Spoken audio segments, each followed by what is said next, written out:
इसका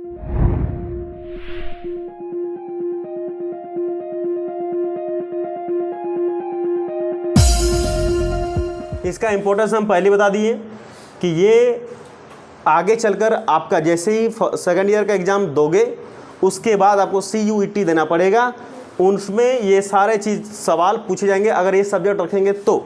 और हिस्ट्री तो सबका मनपसंद सब्जेक्ट है, उसको रखना ही पड़ता है, ठीक है ना। तो ये सारे चीज़ को अलग से तैयारी करनी नहीं पड़ेगी, क्योंकि इसमें लाइन बाय लाइन हम जो है इसका एक्सप्लेनेशन देखेंगे। और बहुत ही आसान चैप्टर है, समझ सकते हो, क्योंकि गांव देहात में जो घटनाएं घटती हैं वही चीज़ प्रैक्टिकल लाइफ में जो चीज़ें देखने को मिलती है वही चीज़ इसमें जो है दिया हुआ है। राजा एक कौन नहीं जानता है, राजा सबको नाम सुने हो, राजा किंग, पहले राजा ही हुआ करते थे, अब राजा नहीं बचे। पहले हर एक जगह का छोटा छोटा क्षेत्र में अपना एक खुद का राजा हुआ करता था। मैंने फर्स्ट ईयर जब पढ़े थे तब भी समझाते कि अगर मैं इसको भारत का मैप में कंसिडर करूं तो पहले होता था कि जिसको आज आप 28 राज्य बोल रहे हो, 28 राज्य देख रहे हो ना, एकदम यहाँ से लेकर यहाँ तक, उत्तर से लेकर दक्षिण तक, पूर्व से पश्चिम तक सब प्रॉपर फैला हुआ है, वो 28 राज्य। जैसे हम एक देखते हैं यहाँ पर ऐसे ऐसे देखते हैं, इससे करके देखोगे तो 28 राज्य मिलेंगे, 28 राज्य मिलेंगे। उत्तर से स्टार्ट करो, जम्मू कश्मीर से लेकर हिमाचल प्रदेश, उत्तराखंड से होते हुए नीचे आते हो, यहाँ गुजरात, राजस्थान, गोवा, कर्नाटक, केरला होते हुए आंध्र प्रदेश, तमिलनाडु से होते हुए आंध्र प्रदेश, उड़ीसा होते हुए बिहार, झारखंड, यहाँ बीच में होते हुए आप यहाँ यूपी, उत्तर प्रदेश देखोगे। इससे करते करते आपको बहुत सारे 28 राज्य मिलेंगे। लेकिन पहले के समय में क्या होता था, इस तरह करके बहुत सारे बिंदियाँ, ऐसे बहुत सारे बिंदियाँ इससे देखने को मिलती थी, बहुत सारे बिंदी ऐसे आपको मैप में, इंडिया के मैप में देखने को मिलती थी। बिंदी बिंदी एकदम बिंदी। अब बिंदी का मतलब क्या होता है कि जैसे अगर ये बिंदु को मैं पकड़ लूँ, ये एक बिंदी है, इस यह बिंदी सिर्फ नहीं है, यह एक क्षेत्र है। और इस क्षेत्र को संभालने के लिए, इसमें शासन करने के लिए एक व्यक्ति हुआ करता था जिसको शासक या राजा कहते थे। बात को याद रखिएगा। यही शासक, मान लो कि इसको मानते हैं बी मान लेते हैं, तो अपने नज़दीक वाला शासक है, यहाँ पर भी एक राजा यानी एक शासक हुआ करते थे जो अपने क्षेत्र को बड़े अच्छे से चलाते थे, प्रजा इनसे खुशी रहती थी। लेकिन राजा मतलब होता था आपस में लड़ाई करना, दूसरे क्षेत्र में लड़ाई करना। राजा क्यों कहलाएगा? राजा केवल बनने के लिए थोड़ी होते थे। राजा क्या करते थे, राजा दूसरे क्षेत्र को अपने क्षेत्र में मिलाने के लिए बड़ा मेहनत करते थे, और मेहनत का नाम था युद्ध करते थे। ये राजा क्या किए, बी राजा पर क्या कर दिए, यानी ए क्षेत्र बी क्षेत्र पर आक्रमण कर दिए, और अगर जीत गए तो मिला लिए, अगर ये जीत गए तो ये से मिला लिए। यानी अब जो दो बिंदु दिख रहा था वो क्या बन गया, एक बिंदी। ऐसे करते करते अब एक बिंदु बन गया, फिर ये नेक्स्ट इसमें आक्रमण करेगा, फिर इधर आक्रमण करेगा। ऐसे करते करते क्या हो गया, आज आप देख रहे हो क्या, ये बिंदी बिंदी सारा चीज़ खत्म हो गया है। अब राजा का क्षेत्र ही समाप्त हो गया है। अब प्रत्येक 28 जगह में सरकारें आ गई है, फिर चाहे वो किसी भी पार्टी का सरकार हो, लेकिन सरकार बनी हुई है। तो इस चीज़ को हम पढ़ेंगे। तो ये हो गया राजा वाली बातें। किसान, हम जानते हैं कि भारत को किसानों का देश कहा जाता है, सबों को पता है भारत को किसानों का ही देश कहा जाता है। किसान ये कल परसों में नहीं आए हैं, किसान बहुत पहले से ही हमारे यहाँ पर काम करते थे। हमारे देश में जो अंग्रेज आए, इतने जो युद्ध हुए, इतने जो बकझक हुई, इतने लोगों का जो है मतलब क्या बोलते हैं, शोषण हुआ, अंग्रेज क्यों किए, किसानों से ही तो किए। आप पढ़ोगे आगे चलकर, इंडिको पढ़ोगे चैप्टर है जिसमें चंपारण विद्रोह था, किसानों का ही शोषण किया हुआ था। तो किसान भी बहुत इंपॉर्टेंट थे। और नगर, फिर धीरे करके लोग बदले, समाज बदले, लोग और चीज़ें को जानने गए, और फिर एक नगर का निर्माण हुआ। तो इसमें तीनों चीज़ का कंबाइंड यानी मिश्रण देखेंगे और बड़े इत्मीनान से समझेंगे। तो सबसे पहले हम चलते हैं, थोड़ा सा जो आपको समझना चाहिए वो चलते हैं हड़प्पा से ही। हड़प्पा में थोड़ा देखिए, हड़प्पा के बाद यानी हड़प्पा के खोज हम बताए थे 1900 से 2600 से 1900। अगर किसी को याद हो तो वो चीज़ डेट आपको याद होगा कि हड़प्पा वाला मैंने बताया था 1900 से 2600। किसी को याद है कि नहीं है? सबको याद है। तो हड़प्पा के बाद देखिए कहते हैं इसमें क्या कि हड़प्पा जब खोजी गई, कब खोजी गई हड़प्पा? 1921 में। उसके बाद जस्ट 1922 में मोहनजोदड़ो, यानी हड़प्पा के बाद ही मोहनजोदड़ो की खोज हो गई थी। तो मैं आपको यहाँ बताना चाह रहा हूँ, उसको देखिएगा और ध्यान से लिखिएगा भी यदि जरूरत पड़े तो, कि हड़प्पा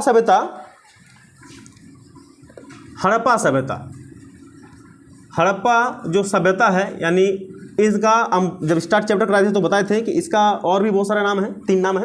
हड़प्पा सभ्यता बोल लो, सिंधु सभ्यता बोल लो, इंडस वैली सिविलाइजेशन, या फिर कांस्य युग की सभ्यता बोल दो, तीनों एक ही बात है। और तीनों क्यों कहा जाता है उसका मीनिंग में आपको मैंने समझा दिया था। तो हड़प्पा सभ्यता एक शहरी सभ्यता थी, कोई शक किसी को? हम बताते थे ना ये शहरी सभ्यता थी।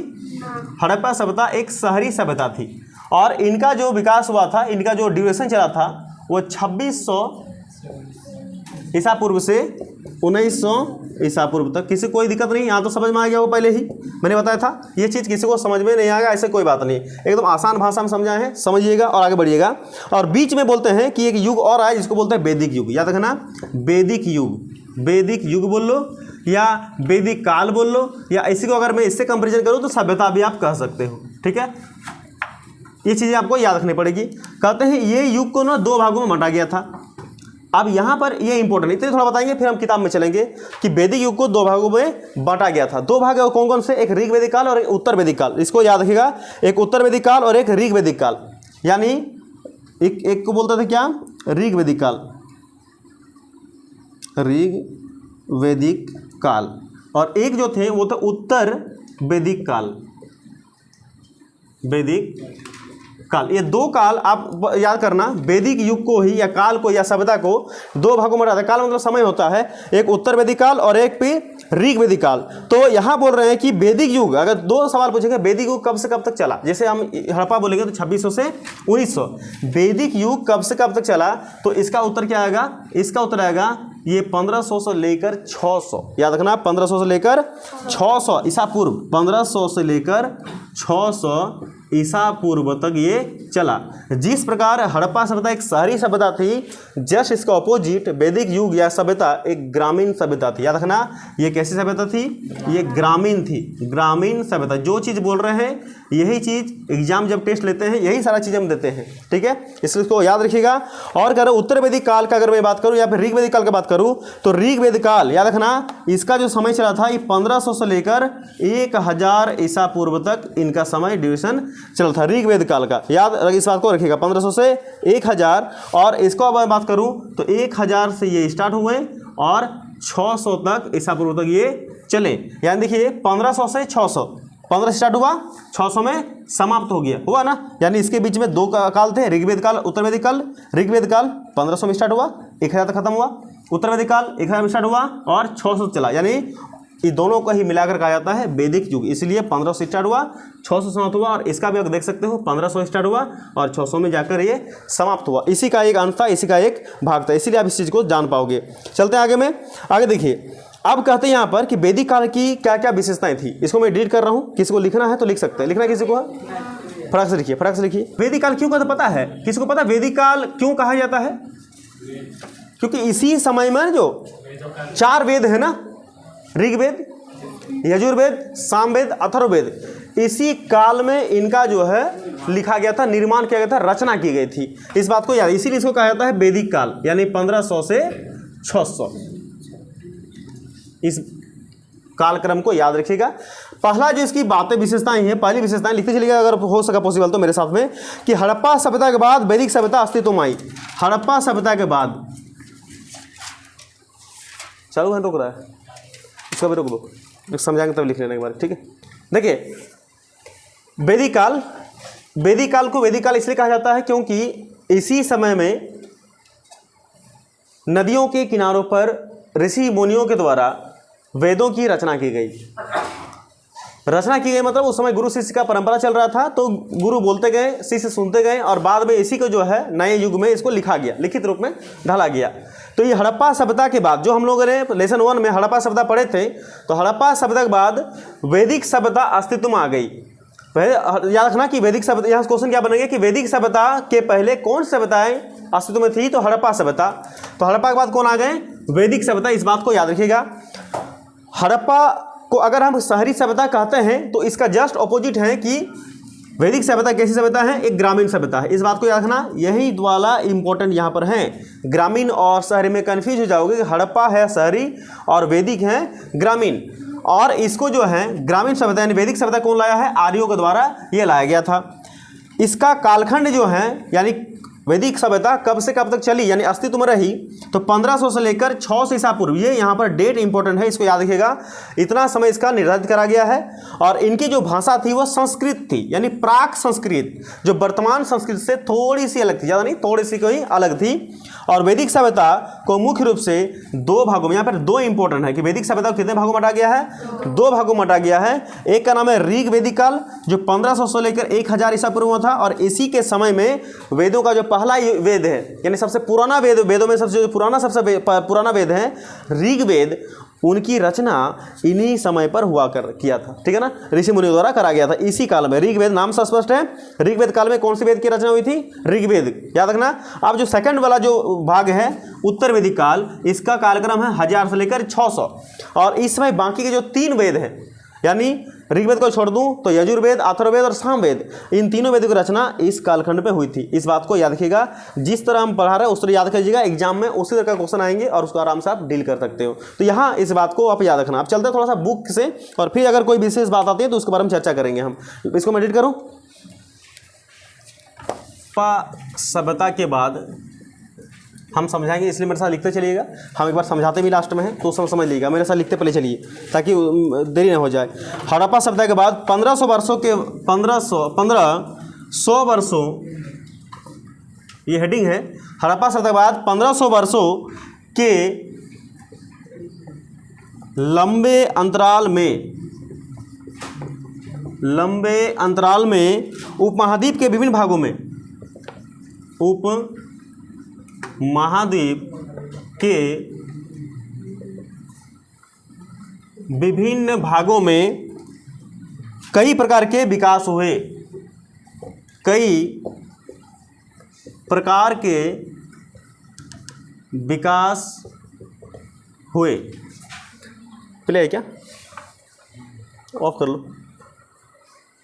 यहाँ देखिए आपके बुक में लिखा हुआ है कि हड़प्पा सभ्यता के बाद लगभग 1500 वर्षों, देखिए 1500 से लेकर बीच में जो है ना, 1500 से लेकर 1900 से लेकर 1500 के बीच में जो एरा थी उसको अज्ञात काल कहा जाता है। उस समय किसी भी चीज़ का खोज, किसी भी सभ्यता का विकास या किसी भी चीज़ों का और ज़्यादा देखने को चीज़ें नहीं मिली थी। इसलिए याद रखना कि 1500 से लेकर जाके 1900 के आसपास के इलाके को, क्षेत्र को, डेट को बोलते हैं हम लोग अज्ञात काल। इस बात को याद रखना। तो 1500 वर्षों के लंबे अंतराल के बाद जो गैप रहा उसमें उपमहाद्वीप के विभिन्न भागों में कई तरह के काम हुए, यानी काम को ही बोलते हैं विकास हुए, जिसमें से कहा गया है सिंधु नदी। सिंधु नदी आपको याद आया होगा, सिंधु नदी यानी इंडस रिवर जिसको बोलते हैं, और इसी नदी किनारे हड़प्पा सभ्यता की खोज हुई थी, आपको पता होना चाहिए। तो सिंधु नदी और इसकी जो उपनदियां हैं, उपनदी से मतलब क्या है कि इनमें जो नदियां और छोटी छोटी नदियां जो आकर मिलती हैं उसको उपनदियां बोलते हैं, यानी इनके साथ बहने वाली नदियां, इनमें मिलने वाली नदियां के किनारे रहने वाले जो लोग थे वही लोगों के द्वारा ऋग्वेद का लेखन किया गया। देखिए यहाँ पर 2 बात याद है ना, रचना और लेखन, ये 2 बातें अलग अलग हैं। रचना मीन्स होता है गुरु ने कहा, शिष्य ने उसको सुना, ठीक है, और बाद में जाकर लोगों के द्वारा उसको लिखित रूप दिया गया। तो रचना और लेखन में कन्फ्यूज नहीं होइएगा, मैंने बता दिया। उत्तर भारत, दक्कन पठार और कर्नाटक। अगर मैं मैप की बात करूं, ये अगर मैं आप थोड़ा मेहनत से देखिए, ये मैप है इंडिया का मैप। अगर मैं इसे बनाऊं तो यहाँ कहा गया, देखिए उत्तर भारत, अब जानते हैं उत्तर दिशाओं को बांट के बढ़ा गया है, ऊपर नॉर्थ, नीचे साउथ, इधर को ईस्ट, इधर को वेस्ट। उत्तर भारत मतलब यही हो गया उत्तर भारत, दक्कन पठार यानी ये बीच वाला, ये यहाँ हो गया दक्कन पठार, ठीक है। और कर्नाटक, कर्नाटक जानते हैं, कर्नाटक इधर को है, ईस्ट साइड में कर्नाटक है, ईस्ट साइड में, यानी केरला के बाद ये रहा आपका कर्नाटका। कर्नाटक जैसे क्षेत्रों में कृषक बस्तियां अस्तित्व में आई, यानी अब खेती होने लगी। और साथ में दक्कन और दक्षिणी भारत में, यानी नीचे के भारत में, और दक्कन तो बता दिया मैंने, यहाँ पर चरवाहा बस्तियां भी, चरवाहा मतलब समझते हो, चरवाहा समझते हो, यहाँ पर पशुओं थी तो पशुओं को चरने के लिए जमीन चाहिए, घास फूस चाहिए, तो उसको चरने के लिए चरवाहा बस्तियां भी यहाँ पर डेवलप हो गई थी। इनके बाद क्या हुआ, इनके बाद यहाँ पर जो लाश, मैंने बताया था हड़प्पा सभ्यता में लाशों को क्या करते थे, दफनाते थे कि जलाते थे, तो दफनाते थे। हड़प्पा सभ्यता में दफनाते थे। हड़प्पा, हद याद आ रहा है, हड़प्पा में दफनाना, हद कर दिया आपने, देखो दो याद आया। मोहनजोदड़ो में जलाते थे, मौज कर दी, याद आ रहा बात को। तो मोहनजोदड़ो में जलाते थे, हड़प्पा में दफनाते थे, कतई नहीं भूलने का है। तो इनके बाद क्या हुआ कि हड़प्पा में, इसके बाद होता है कि हड़प्पा सभ्यता में लाशों को लेकर भी कोई प्रकार का चीज़ें सामने आई। क्या चीज़ सामने आई, तो पहले लाशों को सिंपल से क्या करते थे, गड्ढा खोदकर उसको दफना दिया जाता था, और उसके साथ जो भी चीज़ें लगती थी उसको दे दिया जाता था। लेकिन अब क्या हुआ, अब थोड़ा सा लाशों के बारे में भी जो है यहाँ पर कुछ बातें देखने को मिली। तो उसको आप लिख लीजिए फटाफट, मेरे साथ लिखिए क्या चीज़ देखने को मिली, मेरे साथ लिखते चलिएगा कि देखने को क्या मिली। तो इस दौरान उसके नेक्स्ट पॉइंट में लिखिएगा, उसी के नेक्स्ट पॉइंट में लिखिएगा कि इस दौरान इस दौरान भूल कह जाते हो। और देखिए सुनिए, अब उसके बाद क्या आता है, दीन दुनिया बदल गई इसी दौरान मध्य तथा दक्षिण भारत में। अब सब में समझते हैं लाश, मरे हुए व्यक्ति, डेड बॉडी जिसको बोलते हैं, डेड बॉडी का अंतिम संस्कार तो जरूरी है। अब अंतिम संस्कार कोई जलाकर करते हैं, कोई दफनाकर करते हैं, लेकिन यहाँ अगर मैं हड़प्पा की बात करूँ तो यहाँ पर दफनाकर ही करते हैं, लेकिन दफनाने में भी थोड़ा सा अंतर आ गया है। पहले क्या होता था कि सबों को सिंपल सा गड्ढा खोदकर उसको लाश को दे दिया जाता था और ऊपर से मिट्टी वाला जो भी चलता था दिया जाता था। लेकिन अब बोलते हैं कि इनके भी तरीके में बदलाव आ गए। क्या बदलाव आए कि नए तरीके भी सामने आए, जिसमें महापाषाण, देखिए पाषाण बना होता है पत्थर, शिला, पत्थर, रॉक्स, स्टोन। महा मैंने क्या हो गया, बड़ा। जैसे बोका मैंने होता है लेल्हा, महाबोका मतलब बहुत बड़ा लेल्हा।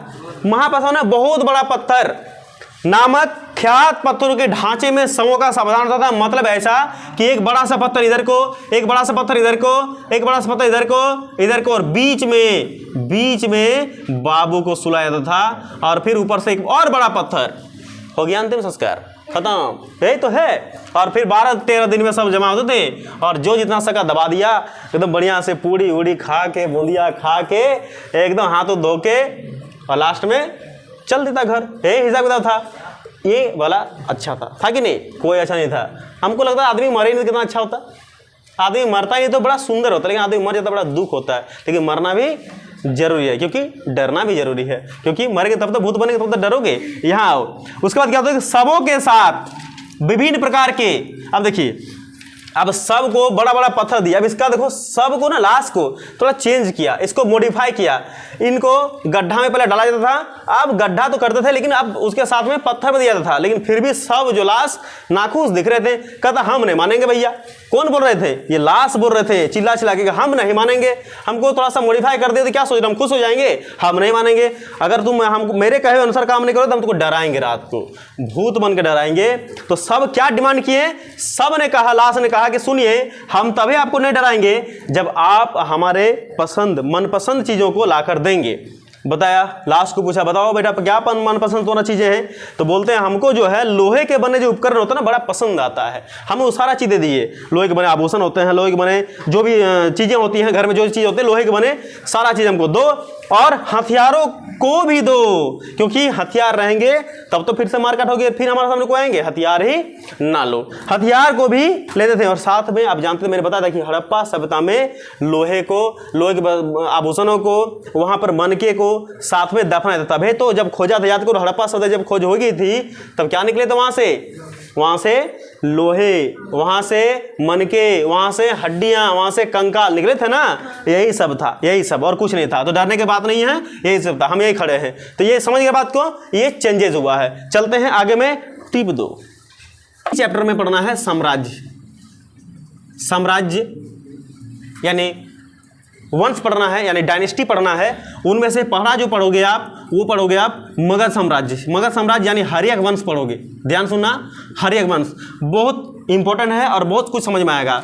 दूसरा जो पढ़ोगे आप नंद वंश पढ़ोगे। तीसरा जो पढ़ोगे वह शिशुनाग पढ़ोगे, शिशुनाग वंश। चौथा जो पढ़ोगे वो मौर्य पढ़ोगे, मौर्य वंश या मौर्य साम्राज्य या मौर्य डायनेस्टी जो बोल लीजिए आप। और पांचवा जो पढ़ोगे वो पढ़ोगे गुप्त साम्राज्य, समुद्रगुप्त वाला गुप्त साम्राज्य। ये बड़ा इंपॉर्टेंट है, इसको हमको पढ़ना भी है। बीच बीच में पढ़ेंगे, हमेशा नहीं, बीच बीच में पढ़ेंगे। तो ये देखिए, साम्राज्य में इतना साम्राज्य को पढ़ना है। अब आते हैं हम किताब में कि किताब में पहला चीज़ें क्या कही गई है। सबसे पहला चीज़ जो हमको लिखना और पढ़ना है, वो सबसे पहले आप लिख लीजिएगा अभिलेख, क्योंकि तभी बात समझ में आएगी। अभिलेख किसे कहते हैं, कॉपी में राइट डाउन कीजिए फटाक से, तब आपको चीज़ें समझ में आएंगी। अभिलेख मिटा दे इसको, अभिलेख किसे कहते हैं? तो फटाक से लिखिए, अभिलेख किसे कहते हैं? अभिलेख किसे कहते हैं? पहला क्वेश्चन यही है कि अभिलेख किसे कहते हैं। किताब में आगे की बातों को समझने के लिए सबसे पहले हमको 2 चीज समझना पड़ेगा, क्योंकि ये चीज आपकी किताब में और आप जब तक पढ़ोगे लास्ट तक बार बार आती रहेगी।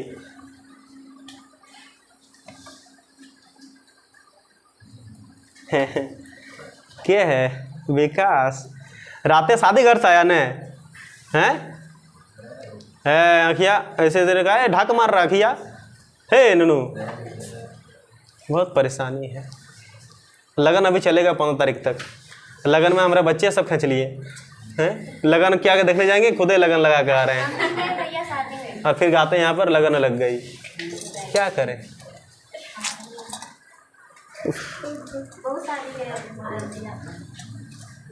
भैया यहाँ पढ़ लो तो एग्जाम में लगन लग जाएगी। यहाँ पढ़ ले, यहाँ नहीं तो फिर क्या बोलूँ, देखो लगन लगाएगा है। अभिलेख उन्हें कहते हैं, पैसा क्वेश्चन है कि अभिलेख किसे कहते हैं। तो अभिलेख उन्हें कहते हैं जो, जैसे आप अभी कॉपी में लिख रहे हो ना, कॉपी में लिख रहे हो और जब मन करता है तो कभी कहीं घूमने आता तो पेड़ पर लिख देते हो हैं, और कभी मन करते हो तो पूरा निजाम चले जाते हो तो वहाँ पर अगर पर्वत इलाके में गए तो चट्टानों पर लिख देते हो। क्या बढ़िया से शेप उप डिजाइन बनाकर एकदम नाम लिख के एकदम तीर मारते ऐसे करके। नाम देखो, गधेड़ा लोग हमारे धरोहर वो सब समाप्त ना करो, तुम लोग तो है देश का भविष्य। बुढ़बक लोग यहाँ देखो, पत्थर को दर्द होता है जैन धर्म के अनुसार, पढ़ेंगे जैन धर्म पढ़ाएंगे, और पेड़ पौधों की जान होती है तो उसमें दर्द हो भी करेगा। काहे ऐसे कारनामा कर रहे हो, हम सब जानता है तुम कहाँ पर हो। देखो, पत्थर पर, धातु पर या मिट्टी के बर्तन, सुन लो फिर से, पत्थर, धातु के कोई चीजें या मिट्टी के बर्तन जैसी कठोर सतह पर खुदे हुए होते हैं, लिखे हुए नहीं होते हैं, खुदे होते हैं। हथौड़ी और छेनी से मार मार के उसको क्या करते हैं, शेप बनाते हैं। और मैंने आपको पहले ही बताया था कि हड़प्पा सभ्यता के अभिलेख को पढ़ने में अभी तक असफल हुआ है। क्यों कि हड़प्पा सभ्यता कैसी लिपि कैसी थी, चित्रात्मक या भाव चित्रात्मक। याद करो, मैंने बताया था ये बाएं से दाएं और लिखी जाती थी, याद करो। और साथ में मैंने ये भी बताया था आपको कि इसमें 375 से लेकर 400 चिन्ह थे, याद कीजिए। इसीलिए हड़प्पा सभ्यता की लिपि को बोलते हैं रहस्यमय लिपि। पढ़ाए थे नहीं पढ़ाए थे, तो वही चीज लिखो। देखो अब कहते हैं कि अभिलेखों के अध्ययन को क्या कहते हैं, तो अभिलेखों का अध्ययन को बोलते हैं अभिलेख शास्त्र। ये क्वेश्चन नेक्स्ट टेस्ट में बिल्कुल रहेगा, रट लीजिए, ये क्वेश्चन रहेगा ही रहेगा। अभिलेखों के अध्ययन को क्या बोलते हैं, अभिलेख शास्त्र बोलते हैं, याद रख लीजिएगा। अब चलते हैं इसके आगे में क्या बातें हैं उसको देखते हैं। हो गया, सब लिख लिए हैं। और प्रियदर्शी, ये अब यहां से होता है किताब स्टार्ट और कहानियां स्टार्ट होती हैं। देखिए ध्यान सुनना कि भारतीय अभिलेख विज्ञान में एक उल्लेखनीय प्रगति 1830 के दशक में हुई। सुन लो, मतलब इसका मतलब क्या होता है, इसका मतलब होता है कि भारतीय अभिलेख, जो भारतीय अभिलेख थे, भारतीय अभिलेख विज्ञान की प्रगति कब से हुई, तो प्रगति हुई 1830 के दशक से। आगे बढ़ के हल्ला मत करो, आगे बढ़ के हल्ला मत कीजिए। 30 के दशक से हुई।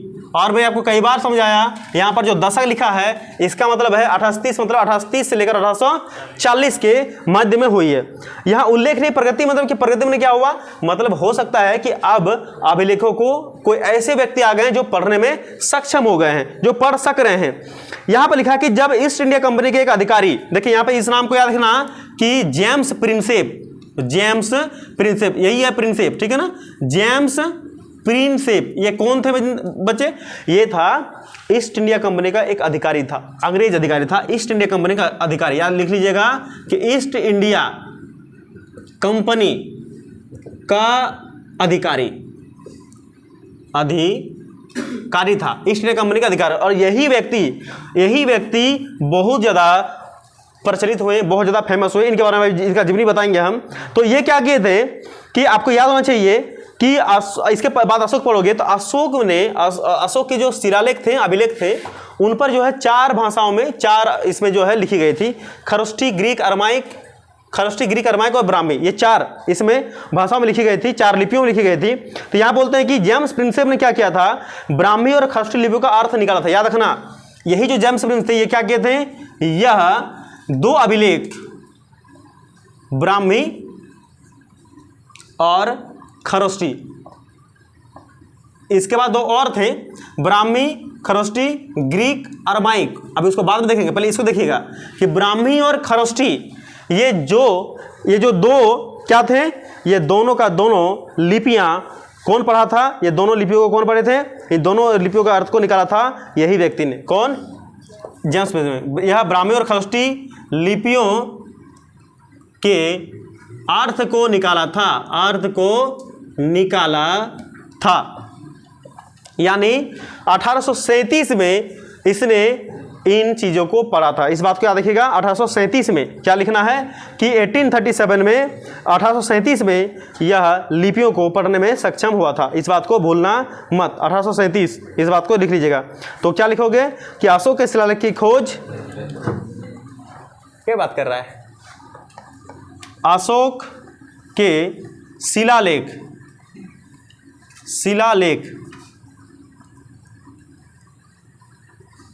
की खोज 1750। देखिए यहाँ 2 डेट याद रखना कि अशोक की शिलालेख 1750 ईस्वी में पादरेटी फैनथलर ने की थी। 1750 में पादरेटी फैनथलर ने की थी।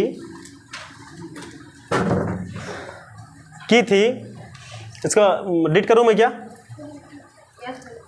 कि अशोक के अभिलेख पढ़ने में सबसे पहली सफलता, इस बात को लिख लीजिएगा ऊपर में यहां पर कि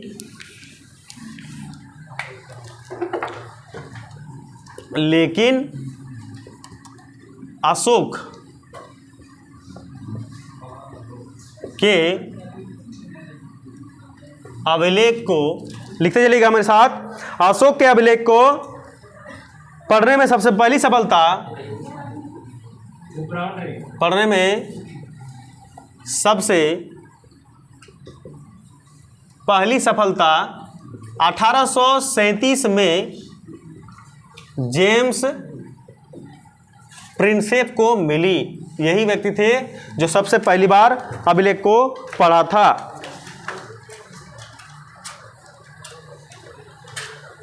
हो गया? क्या बोला फिर सुन लीजिएगा। मैंने कहा कि अशोक के अभी अशोक आएंगे, अभी अशोक के साम्राज्य भी आएंगे, अशोक के दादाजी भी आएंगे, उसके पिताजी भी आएंगे, बिंदुसार, चंद्रगुप्त मौर्य सब आएंगे। एक एक सीक्वेंस में सुनते चलिएगा। मैंने कहा कि अभिलेख किसे कहते हैं, मैं आपको सुना दिया। अभिलेख उन्हें कहते हैं जो किसी धातु पर, पत्थर पर या मिट्टी के बर्तन, कठोर मिट्टी के बर्तन पर लिखे गए, या मतलब लिखे गए खुदे हुए होते हैं, उसको बोलते हैं अभिलेख। अभिलेख के अध्ययन को बोलते हैं अभिलेख शास्त्र। मैंने यह भी बताया, इसलिए यहां पर मैंने उसको पहले बता दिया कि अभिलेख आएंगे तो आप सवाल करोगे, आप सवाल आप नहीं करोगे। यहां नाम आ रहा अशोक।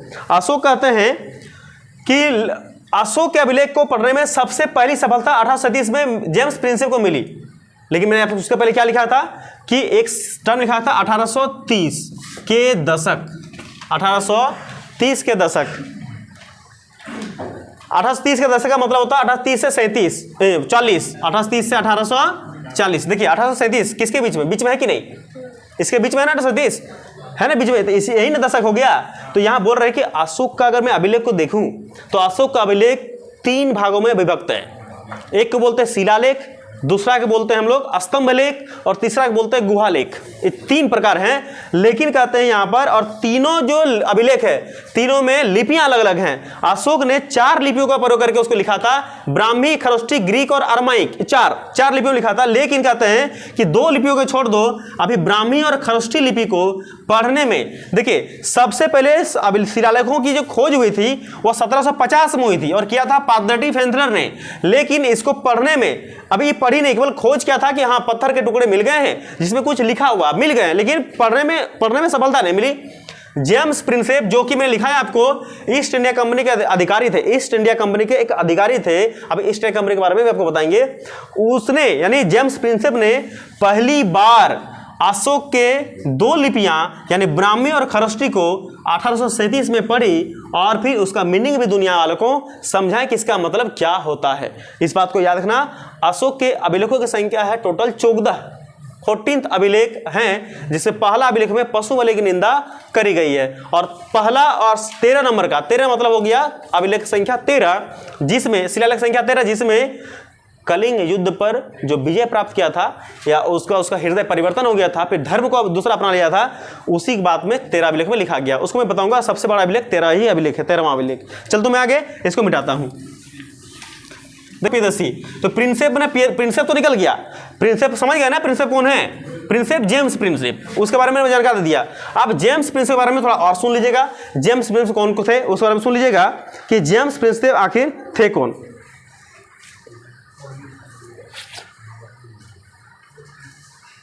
देखिए, अगर मैं जेम्स प्रिंसेप का परिचय बात करूं तो मेरे साथ चलते चलिएगा और लिखते भी चलिएगा, बड़ा इंपॉर्टेंट है। जेम्स प्रिंसेप एग्जाम में पूछे जाएंगे, ठीक है। और आपको अगर पता नहीं है तो इनके बारे में पता रखिएगा। सबसे पहले मैं परिचय बात करूं, परिचय के बाद तो मैं बता रहा हूं पॉइंट जो इंपॉर्टेंट उसको लिखा रहा हूं कि James Prinsep east India company के अधिकारी के पद पर नियुक्त, मैंने बता दिया। James Prinsep east India company जो कि हमारा देश इंडिया में 1600 में आई थी, 31 दिसंबर 1600 को वो उसी कंपनी में कार्यरत थे, काम करते थे, अंग्रेज अधिकारी थे, नाम से पता है। उन्होंने, मैंने ये भी बताया कि 1837 में ब्राह्मी और खरोष्टी जो 2 लिपियां थी और 2 लिपियों को पढ़ने में सफलता हासिल की और इन लिपियों का सबसे अरबी अभिलेख और सिक्कों में किया गया था। ये बात मैंने आपको बताया। साथ मैंने बताया कि कुछ अभिलेखों पर राजा का नाम मिलता है और उन राजा में सबसे प्रिय राजा, इसलिए यहां लिखा गया है प्रियदर्शी। प्रियदर्शी मतलब होता है राजाओं में प्रिय, जिसका नाम है अशोक। अशोक की चर्चा, सम्राट अशोक की चर्चा की गई थी, याद रखना ये बात को।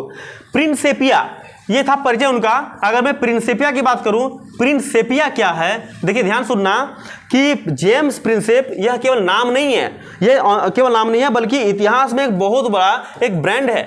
क्यों ब्रांड है? क्योंकि हिमालय की जो पर्वत श्रृंखलाएं हैं, हिमालय की पर्वत श्रृंखलाओं में जो वहां पर आज भी जो सुंदर सुंदर लाल लाल जो फल होते हैं हिमालय की चोटी पर, हम भी नहीं गए, आप भी नहीं गए, बट किताब में लिखा हुआ है कि हिमालय की चोटियों में जो लाल लाल जो फल होते हैं उन लाल फल का नाम प्रिंसेपिया है। और ये प्रिंसेपिया जेम्स प्रिंसेप के ही नाम पर रखा गया। तो आप सोच सकते हो कि ये अंग्रेज के नाम पर हमारा देश हिमालय के पाए जाने वाले फलों का नाम उनके नाम पर रखा गया, तो बहुत बड़ी ख्याति जरूर होगी।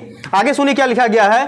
कह रहे हैं कि अगर मैं जैसे इंडिया में आइंस्टाइन का बात करता हूं, नेताजी सुभाष चंद्र बोस बात करता हूं, या गांधी की अगर बात होती है, तो उनमें से अंग्रेज की तरफ से इस व्यक्ति का नाम सबसे ज्यादा बार यहां पर आते हैं। कह रहे हैं यहां पर क्या कि आप नाम सुने हो बनारस नाम सुने हो, बनारस नाम सुने होंगे। बनारस यूपी में है, बनारस उत्तर प्रदेश में। कहते हैं बहुत कम लोगों को पता है, क्या पता है कि बनारस की पहली बार जनगणना यानी सेंसस, पहली बार जनगणना करने वाले जो व्यक्ति हैं ये प्रिंसेप ही था। फिर सुन लो, बहुत कम लोगों को पता है कि बनारस जो कि इंडिया में यूपी स्टेट में है, उस बनारस में पहली बार जनगणना, फर्स्ट सेंसस जो करा गया था वो जेम्स प्रिंसेप के ही समय किया गया था। आप बोलोगे जेम्स प्रिंसेप कराने वाले कौन थे, तो ये इस बात को भी आप बहुत कम लोगों को पता है कि जेम्स प्रिंसेप ही वो व्यक्ति हैं जिसने बनारस शहर को बसाया था।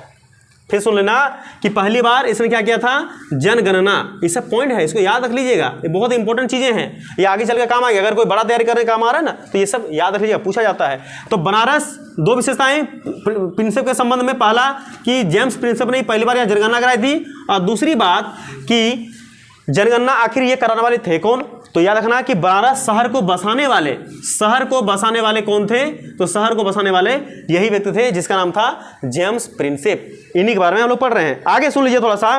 कहते हैं क्या कि जेम्स प्रिंसेप ने बहुत सारी चीज़ों का आविष्कार भी किया था। ये बहुत सारी चीज़ों का आविष्कार किया था, जिसमें से बोलते हैं इसने क्या बोलते हैं, ऐसे मशीनों का आविष्कार किया था जिसमें धूल को भी मापा जाता था, धूल का भी वजन मापा जा सके, ऐसे मशीनों का भी इसने क्या किया था, आविष्कार किया था। जेम्स प्रिंसेप के द्वारा बनारस शहर के बारे में एक किताब लिखी गई थी जिसका नाम था बनारस इलस्ट्रेट। याद रखना, इनके बनारस पर एक किताब लिखी गई थी, एक पुस्तक, और जिसका नाम था बनारस इलस्ट्रेट। ये किताब भी लिखा गया था किसके द्वारा, जेम्स प्रिंसेप के द्वारा, ताकि बनारस शहर को और अधिक जाना जा सके। इस बात को आप लोग याद रखना। और धीरे करके बोलते हैं कि जेम्स प्रिंसेप की शख्सियत का अंदाजा इस बात से लगाया सकता है कि 1830 में जब प्रसिद्ध फ्रांसीसी यात्री विक्टर जाकेमो बनारस आया तो उसने लिखा कि जेम्स प्रिंसेप जितने भी अंग्रेज अधिकारी हैं बाकी सबसे बिल्कुल अलग टाइप का यह व्यक्ति हैं। इसने केवल नक्शा और मानचित्र नहीं बनाया, इसने केवल शहर को ही नहीं बनाया, इसने केवल जनगणना ही नहीं कराई, इसने केवल पुस्तक ही नहीं लिखी, बल्कि इसने, ये व्यक्ति जेम्स प्रिंसेप जो थी, ये टकसालों में भी काम किए। ये टकसाल यानी मिंट मतलब पुदीना, पुदीना में काम किए ना, कि मेंटेन पुदीना तो ना। टकसाल किसको बोलते हैं? टकसाल वो कारखानों को बोलते हैं जहां पर सरकार के आदेश के द्वारा या सरकार के ऑर्डर के द्वारा क्या किया जाते हैं, वहां पर मुद्राएं, यानी मुद्रा जो होता है ना, मुद्रा जो होता है ना, सिक्का, वो सिक्का को बनाया जाता है, उसी को बोलते हैं टकसाल। और भारत में 4 जगह पर सिक्का बनाते हैं, कोलकाता में, मुंबई में, हैदराबाद में और नोएडा में। नोएडा है यूपी में, इस बात को याद रख लीजिएगा, 4 जगहों में। तो वो उसने भी वहां पर भी उसने क्या किया था, काम किया था। और सबसे अंतिम बात अगर मैं आपको बताऊं कि अंतिम बात के तौर पर इसको क्या कहा जाता है, तो जेम्स प्रिंसेप का जन्म, अब ये बात का रखना कि इनका जन्म जो हुआ था, जन्म हुआ था 20 अगस्त, लिख लीजिएगा 1799, 20 अगस्त 1799। और इसकी जो मृत्यु होती है वो मृत्यु हो जाती है इसका 22 अप्रैल 1840, 22 अप्रैल 1840 उसकी मृत्यु होती है। महज ये जो जिंदा थे ये 41 ईयर ही थे, 41 ईयर जिंदा थे। लेकिन इसके पहले भी कहा जाता है कि यह बनारस शहर में, देखिए एक सबसे बड़ी बात क्या है कि बनारस शहर को बसाने वाले जो व्यक्ति हैं यानी जेम्स प्रिंसेप, बनारस में महज 10 साल ही गुजारे थे। याद रखना, बनारस में केवल और केवल यह व्यक्ति जो है ये अपना जिंदगी गुजारे थे। बनारस में कितने साल तक रहे थे? मात्र 10 साल ही बनारस में रह पाए। यानी 1820 से 1830 तक इसने बनारस में अपना पेड़ जमाया, अपना वहां पर रहने लगे थे। उसके बाद क्या चल गए, ये चल गए कोलकाता। याद रखना, ये कहां चले गए इसके बाद, ये चल गए कोलकाता। और कोलकाता में जाकर बोलते हैं कि हैरियट सोफिया, इनके वाइफ जो थे, इनके वाइफ का नाम है हैरियट सोफिया, ये हैरियट सोफिया से वहां पर जाकर विवाह संपन्न करा, विवाह किए, शादी किए। और उसके बाद बोलते हैं कि अचानक से इनकी तबीयत बिगड़ गई और 1839 में यह इस्तीफा देकर अपने परिवार के साथ लंदन चले गए। चूंकि यह व्यक्ति तो लंदन का ही था, जेम्स प्रिंसेप लंदन चले गए, जहां पर यह 22 अप्रैल 1840 को इसकी क्या हो गई, मृत्यु हो गई। और वो कितना 1840 में, 39 में तबीयत बिगड़ी, कहाँ चले गए, कोलकाता से डायरेक्ट चले, कहाँ चले गए, लंदन। याद रखना, बनारस से कहाँ चले गए, कोलकाता, कोलकाता से कहाँ चले गए, लंदन। और लंदन में जाने के बाद कुछ समय रहने बाद 41 ईयर की अवस्था में 22 अप्रैल 1840 को इनकी मृत्यु हो गई। तो ये ऐसे व्यक्ति थे जेम्स प्रिंसेप। अगर इनके बारे में केवल हम इस तरह बात करके चले जाते हैं तो कहीं ना कहीं आपके साथ नाइंसाफी होती, इसलिए मैं प्रिंसेप के जीवन के बारे में आपको मैंने बता दिया कि इसकी उपलब्धियां देखो, अंग्रेज होते हुए भी भारत में काम किए, और अंग्रेज होते हुए भारत में काम किए, तभी बोलते ना इंसान के कामों की दाम होती है, काम करोगे तो दाम मिलेगा। तो ये काम किए तभी हिमालय में जो फूल खिलते हैं या फल खिलते हैं उनका भी नाम इन्हीं के नाम पर रखा गया। और देखते रहो बनारस का क्या क्या काम किया। किसी को कुछ इसमें जो लिखना है तो अपने से बना लिखो, और याद नहीं रहता है तो हमसे पूछ के लिख लिया करो।